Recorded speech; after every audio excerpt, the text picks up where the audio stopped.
Ça pourrait être très amusant pour vous et je pense que j'aurai très certainement des choses à dire. On va voir si Blood Over Bright Heaven va me réconcilier avec l'autrice ou si cette lecture ne va faire qu'entériner le fait que elle n'est pas du tout pour moi. Coucou tout le monde! Et bienvenue sur cette nouvelle vidéo. Je vous retrouve aujourd'hui pour vous proposer un vlog lecture axé sur un seul roman. Pour tout vous dire, on est jeudi 7 mai et c'est le soir. J'ai décidé d'abandonner ma lecture en cours alors que je suis à 70%. Mais malheureusement, non seulement j'abandonne cette lecture qui est un tome 3 de série, mais du coup j'abandonne aussi une série. J'étais en train de lire Nona la 9e et je vous en parlerai plus en détail dans le bilan des lectures du mois de mai, mais ça ne le fait pas, ça devient une torture. Quasiment depuis le début, je me force pour avancer, c'est pas bon, donc j'arrête là. Ça m'embête profondément parce que j'avais adoré le tome 1, mais si ça marche pas, faut arrêter d'insister. Et donc, je viens vous faire cette petite intro de vlog puisque j'avais décidé, lors du tirage de ma palle du mois de mai, de lire et potentiellement donc de vlogger une lecture sur ma liseuse qui n'est autre que Blood Over Bright Heaven de M.L. Wang. Et si j'ai décidé de vlogger cette lecture en particulier, c'est parce que j'avais absolument détesté The Sword of Kaigen de la même autrice, alors même que j'attendais que ce soit un coup de cœur. Pour moi, c'était une prévision 5 étoiles, coup de cœur, meilleure lecture de tous les temps. Et j'ai été extrêmement déçue. Ça avait été une torture littéraire. Et très certainement ma pire déception littéraire depuis des années, peut-être même à vie. Donc pourquoi ne pas vlogger Blood Over Bright Heaven, qui est le second titre de l'autrice? Ça pourrait être très amusant pour vous et je pense que j'aurai très certainement des choses à dire. Donc autant en profiter et lui consacrer directement une vidéo. Je m'apprête donc à le commencer. On va voir ensemble ce que ma liseuse me prévoit en temps de lecture. Elle risque de s'adapter un petit peu plus tard, mais pour le moment, elle me propose 13 heures de lecture. Bon, on va bien voir ce que ça donne. Pour ce qui est du résumé, je vais vous lire la présentation de l'éditeur qui est un résumé un petit peu plus poussé que celui de la 4e de couverture. Il y est écrit que Siona, donc notre personnage principal, a consacré chaque instant de sa vie à la magie afin de devenir la première femme au mage. Lorsqu'elle parvient enfin à accomplir l'impossible, elle comprend que le vrai combat ne fait que commencer. Ses nouveaux collègues sont prêts à tout pour l'humilier, comme lui attribuer un concierge au lieu d'un véritable assistant. Mais ni Siona ni ses pairs ne savent que cet homme taciturne, Thomil, était autrefois un chasseur nomade, seul survivant de sa tribu. Ensemble, mages et étrangers découvrent un terrible secret qui pourrait tout changer ou leur coûter la vie. À voir ce que ça va donner. Je ne vous cache pas que j'avais acheté ce roman-là juste avant de lire The Sword of Kaigen parce que j'étais persuadée que j'allais adorer le premier roman et que forcément j'allais adorer le deuxième. Vraiment pas le bon plan, donc on va voir si Blood Over Bright Heaven va me réconcilier avec l'autrice ou si cette lecture ne va faire qu'entériner le fait que elle n'est pas du tout pour moi. Je vous cache pas que j'ai vraiment peur. Il me semble que celui-ci aussi a d'abord été auto-édité, puis racheté par une maison d'édition pour être publié plus traditionnellement. Donc, est-ce qu'il y a eu un retravail dessus ou pas? Et est-ce que surtout il est mieux écrit que The Sword of Kaigen? C'est ce qu'on va voir dans cette vidéo. Aussi, j'en profite pour vous le dire, c'est l'une de mes dernières vidéos dans ce décor puisque je vais retourner dans le mobil-home dans lequel j'étais il y a quelques semaines dans les Hautes-Pyrénées. Je vais donc embarquer avec moi une majorité des livres qui sont derrière. Je vais essayer d'amener toute ma pile à lire, ça va faire un sacré vide dans la bibliothèque, mais j'ai envie d'avoir les livres que je n'ai pas encore lus avec moi pour pouvoir justement me laisser le choix de tout ce que j'ai envie de lire. Donc je vais essayer d'embarquer un petit peu tout ça et j'imagine que je vous montrerai un petit peu le résultat. Et sur ce, que le vlog commence.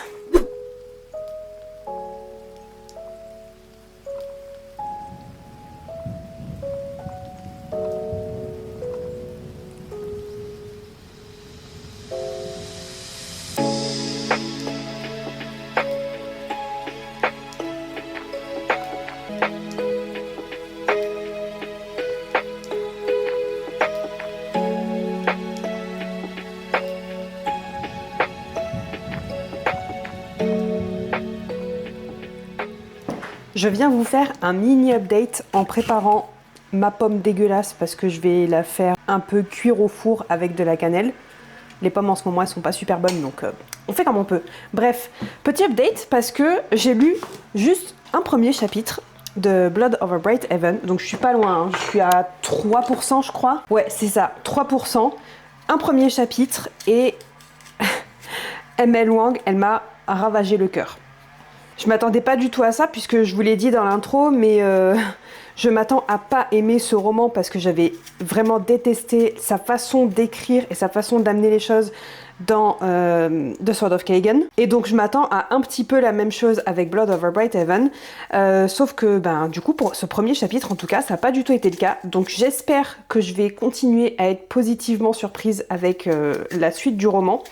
Pour vous situer un petit peu le truc, ce premier chapitre c'est un peu un prologue si on veut, puisqu'on y suit Thomil au moment où il a immigré, au moment où il est rentré dans la cité dans laquelle il vit désormais. Donc j'imagine que ça se passe plusieurs mois ou plusieurs années auparavant, je sais pas trop. Et en fait on le suit avec sa tribu où il nous dit qu'ils sont encore une quarantaine de sa tribu, ils sont presque arrivés à destination, il faut juste qu'ils traversent un lac gelé pour ensuite arriver aux portes de la cité et demander l'asile. Sauf que nous on le sait puisque c'est déjà dit dans le résumé, Thomil, c'est le dernier survivant de sa tribu, il est le seul représentant. Donc on se doute bien que la traversée du lac ne va pas du tout bien se passer. Et je vous avoue que quand j'ai démarré le chapitre, je me suis dit, c'est dommage qu'on commence par ça, ou en tout cas qu'on sache déjà que Thomil c'est le dernier survivant, que c'est le dernier de sa tribu, parce qu'on sait que du coup ça va super mal se passer et qu'ils vont tous y passer en fait sauf lui. C'est pas un spoiler hein, puisque ce que je vous raconte c'est juste le chapitre 1. Et ouais, je trouvais ça un peu dommage qu'on sache déjà l'issue de cette traversée, mais je me suis fait ravager le cœur malgré tout. En juste quelques pages, sur la liseuse ça fait l'équivalent de 40 pages, mais ça se lit super vite, donc je pense que sur un livre en papier ça doit faire peut-être 10 ou 15 pages. Donc ouais, je me suis fait éclater au sol au niveau de mes émotions. J'ai eu une petite larme, j'ai pas fondu en larmes non plus, mais j'ai eu une petite larme et je dis franchement chapeau, parce que pour avoir de telles émotions sur juste quelques pages d'un livre où on le démarre, où c'est vraiment l'introduction, chapeau.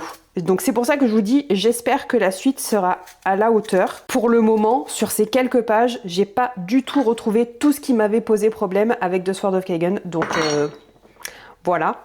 Et je crois que c'est tout ce que je voulais vous dire. Et ouais, je suis assez curieuse de continuer. Pour le moment, très agréablement surprise, pourvu que ça dure.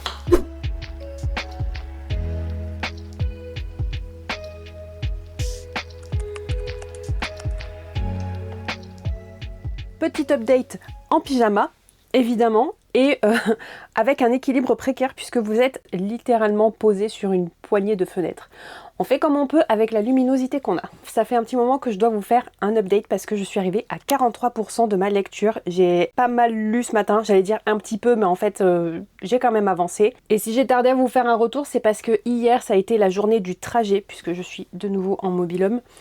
600 km de route, donc très fatigant. Et d'ailleurs, side note, mais j'ai une courbature au pied droit à cause de l'accélérateur. Après ces 600 km et une arrivée sous un orage, il a fallu ranger les affaires, ça a pris plus de 2 heures. Et après ça, j'ai tourné la vidéo de la découverte de la sélection du prix Babelio 2026.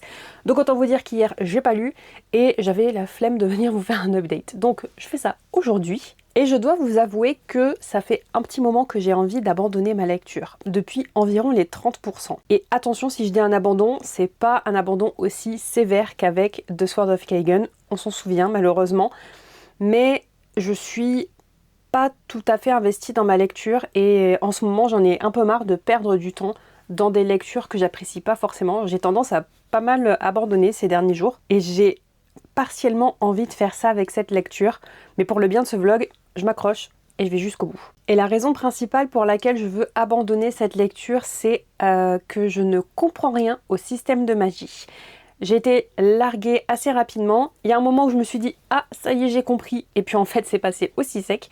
Et depuis, au fur et à mesure qu'on avance dans la lecture, le système de magie prend de plus en plus d'importance. Il est une part vraiment importante de l'intrigue. Et vu que je ne le comprends pas, eh ben, je suis frustrée parce que forcément, au plus on avance, au plus on creuse, au moins je comprends. Donc forcément, c'est un peu embêtant pour apprécier ma lecture. Mais je m'accroche parce qu'il y a quand même des choses où je me dis que j'ai envie de savoir. Et comme je suis pas du tout au stade de la torture littéraire, je me dis que je continue. Évidemment, je serais bien incapable de vous expliquer ce système de magie puisqu'il me pose problème. On a des références à des sorts qui contiennent des sous-sorts. Les mages sont aussi des cartographes, mais ils siphonnent l'énergie.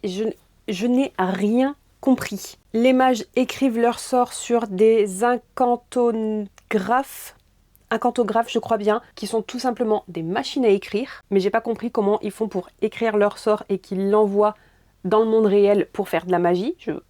C'est nébuleux. En plus de ça, j'ai du mal avec notre personnage principal de Siona. Et je pense que c'est en partie volontaire de la part de l'autrice parce qu'elle se sert de ce personnage de Siona pour dénoncer une société patriarcale, puisque c'est une femme qui veut se faire une place dans un monde professionnel d'hommes et elle dénonce ça, elle dénonce le fait que ce monde-là professionnel soit uniquement réservé aux hommes. Elle dénonce la société patriarcale de la ville de Tirane, qui est donc la ville où se passe l'intrigue. Mais ce personnage de Siona est absolument détestable et représente, si vous voulez, un peu tous les clichés du citoyen lambda de Tirane par rapport au comportement, enfin une partie du comportement qu'elle a avec Tomil, son assistant immigré qui vient d'une autre tribu qui a demandé l'asile à Tirane. Moi là, ce qui m'embête surtout, c'est que dès le début, Siona, qui est absolument asociale, faut le dire, on sent bien qu'elle tombe quasi éperdument amoureuse de Tomil, parce que, attention, mais il sent bon l'herbe et la sauge et il a un beau sourire. Ok, j'exagère peut-être, elle tombe pas éperdument amoureuse,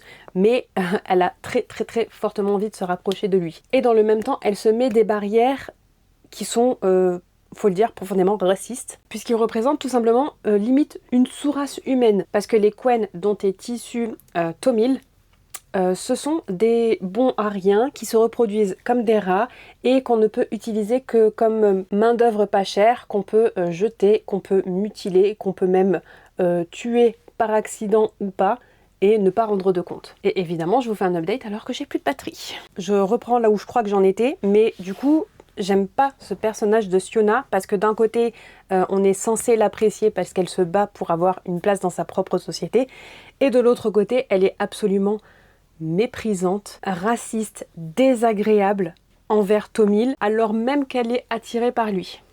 Ça sent un peu le mauvais trope de la romance, et moi déjà vous savez que la romance j'aime pas ça, mais là dans cette histoire je trouve qu'elle est déplacée. J'aurais énormément apprécié qu'on ait une relation positive entre ces deux-là, entre Siona et Tomil, mais une relation amicale, une relation de respect. Et là j'ai l'impression qu'on va partir sur une relation amoureuse, parce que j'imagine que le personnage de Siona va s'élever au niveau de son respect pour autrui et que ça va lui permettre de se rabibocher avec Tomil, mais pour l'instant je trouve pas ça crédible du tout. Et ça, ce truc de la romance, je me le suis noté, ça fait depuis environ les 25% du roman où je me dis il va y avoir une relation potentiellement amoureuse entre ces deux-là, et je la vois venir et j'aime pas du tout ça. Donc ça fait déjà un petit moment. Ensuite, il y a aussi des petites facilités naristiques que j'apprécie pas trop. Tomil étant un immigré, certes ça fait 10 ans qu'il est maintenant dans la cité, mais on nous le présente quand même comme quelqu'un d'un peu niais, d'un peu simple. Alors ok, c'est parce qu'on réduit considérablement l'intelligence des émigrés, on veut faire en sorte qu'il n'ait pas de place dans la société, mais lui-même Tomil, il dit qu'il sait à peu près lire le Tiranais et donc à peu près s'en sortir dans tout ce qui est études et conversation. Mais c'est extrêmement facile pour lui de comprendre tout le système de magie que Siona lui explique avec un vocabulaire qui est quand même assez poussé. Mais du coup, ce vocabulaire-là, qui reste un vocabulaire magique et limite de physique quantique, il le comprend sans problème et il arrive à du coup lire, à s'éduquer, à se cultiver sur la magie très rapidement, pour quasi venir au niveau des autres assistants de mages qui eux ont fait des écoles de magie depuis des années. Donc voilà, j'ai du mal, mais c'est pas aussi pire que ce que j'attendais. Je poursuis, comme je vous le disais déjà, pour le bien de ce vlog, mais je suis aussi assez curieuse de voir un petit peu comment l'autrice va continuer de dénoncer ce qu'elle dénonce déjà depuis le début, à savoir un système patriarcal et un système colonialiste. Et si je rentre un peu plus dans le détail, ce serait des spoilers parce que c'est quelque chose qu'on a vu il y a peut-être environ 5%. Donc à voir, à voir la suite aussi. Ça m'étonnerait très fortement que ça finisse en bonne lecture. Mais clairement, ça va. C'est pas la catastrophe que j'attendais non plus. Par contre, oui, je prends pas de plaisir à lire en ce moment. Entre les abandons avant cette vidéo et Blood Over Bright Heaven, c'est un peu compliqué la lecture en ce moment. J'ai envie de lire autre chose.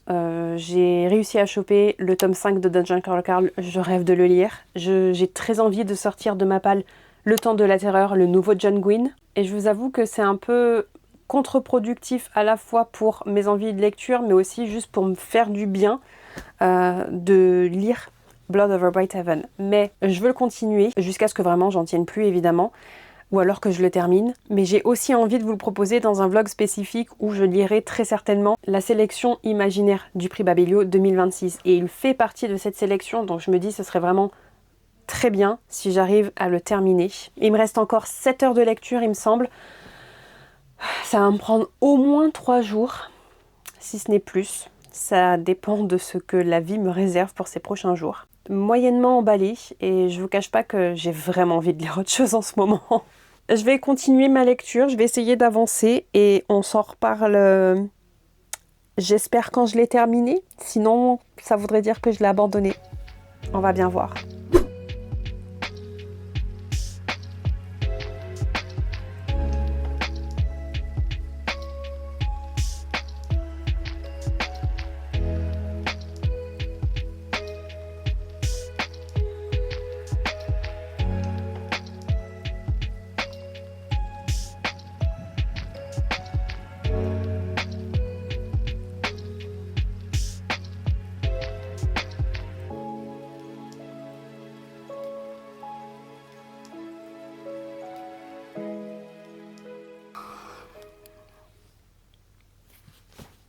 J'abandonne. Ce vlog est un fail. Je suis arrivée à 51% et j'en peux plus. J'en peux plus. J'ai forcé tout ce que je pouvais, mais ça fait plusieurs chapitres qu'on est dans des conversations où il n'y a que le système de magie qui prime et qui est une excuse pour avancer dans l'intrigue par rapport aux thèmes qui sont abordés. Le patriarcat, le colonialisme, le racisme, etc., etc. Mais tout repose sur le système de magie que je ne comprends toujours pas. Donc je m'arrête là, parce que de toute façon je me force. Non seulement je prends aucun plaisir comme je vous l'avais dit, mais de toute façon je ne comprends rien à ce que je lis. C'est inutile, c'est une perte de temps inutile. Je suis en train de me dégoûter de la lecture. J'en peux plus, j'arrête là et ce vlog est un fail. C'est dommage parce que globalement, je trouve que l'autrice a vachement mûri dans sa façon d'écrire. C'est vraiment pas comparable en termes de qualité d'écriture par rapport à The Sword of Kaigen. Je sais que je l'ai déjà dit, mais il faut vraiment que je continue de le souligner. C'est quand même beaucoup mieux écrit que The Sword of Kaigen. Là, c'est vraiment quasi uniquement le système de magie qui me pose problème. Évidemment, il y a encore quand même pas mal de place pour s'améliorer. C'est toujours pas aussi bon que certains autres écrivains, que ce soit leur premier roman ou pas. Il y a encore clairement de la marge pour s'améliorer au niveau du style d'écriture, mais aussi et surtout pour créer des univers et des systèmes de magie, et surtout pour pouvoir les expliquer, que ça reste compréhensible. Parce que là, je ne comprends rien. Bon, et puis Siona est toujours aussi méprisable. Petit extrait, là, elle s'adresse à l'un de ses pairs, enfin à quelqu'un qui utilise la magie, qui est un médecin, parce que, en restant vague et pour éviter les spoilers,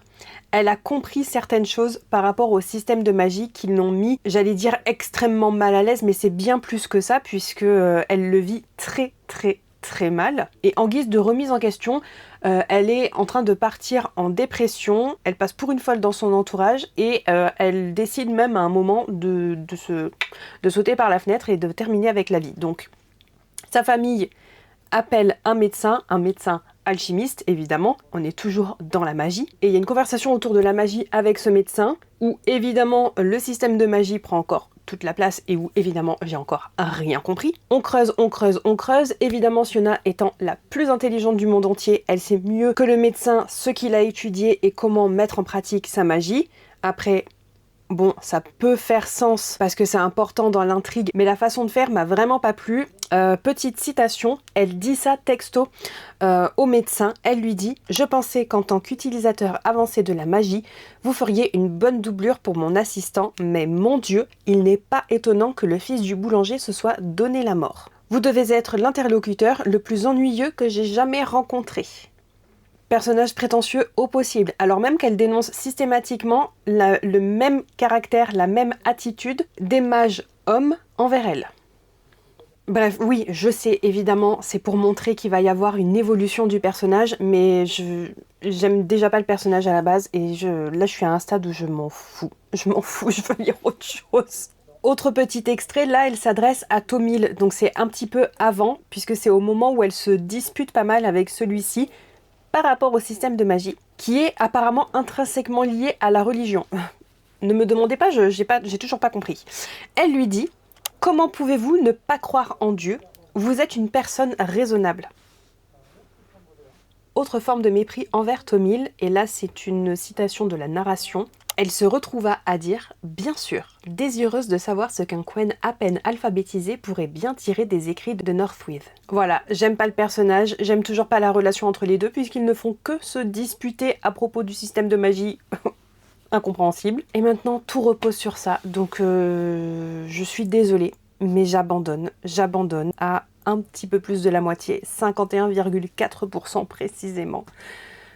Mais je peux plus, mais au moins ça me prouve que la hype ne fait pas tout, et clairement l'autrice n'est pas faite pour moi. Sauf si dans un prochain écrit, elle s'est considérablement améliorée et qu'elle sait expliquer un système de magie ou un univers ou une culture, je ne sais pas, mais je crois que pour le moment je vais arrêter avec elle, et je crois que je ne m'intéresserai pas de sitôt à ses prochaines sorties. Hyper déçue évidemment, mais j'en peux plus.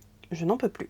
Donc oui, malheureusement, ce vlog se termine sur un échec considérable, cuisant, mais quand même pas aussi terrible que The Sword of Kagan. Je crois qu'entre temps, j'ai accepté que c'est pas forcément fait pour moi, et que oui, ça peut être ultra populaire et juste ne pas me convenir. Donc ouais, un peu déçue malgré tout, mais je crois que j'aurai aucun regret à ne pas terminer ce roman. Tant pis, n'hésitez pas à me dire si jamais vous avez lu Blood of a Bright Heaven, ce que vous en avez pensé. En tout cas, moi clairement, pas du positif, et je serais vraiment hyper étonnée si c'est celui-ci qui gagne le prix Babelio Imaginaire 2026.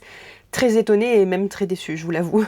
Si jamais vous êtes arrivé jusqu'ici et que vous ne savez pas quoi me dire dans les commentaires, vous pouvez toujours me laisser l'emoji plume. On va faire ça en rapport avec les écrits que j'ai cru comprendre. Mais pas sûr, encore une fois. Bref, sinon on se retrouve comme d'habitude le mercredi à 10h et le samedi à 10h aussi. Bye bye!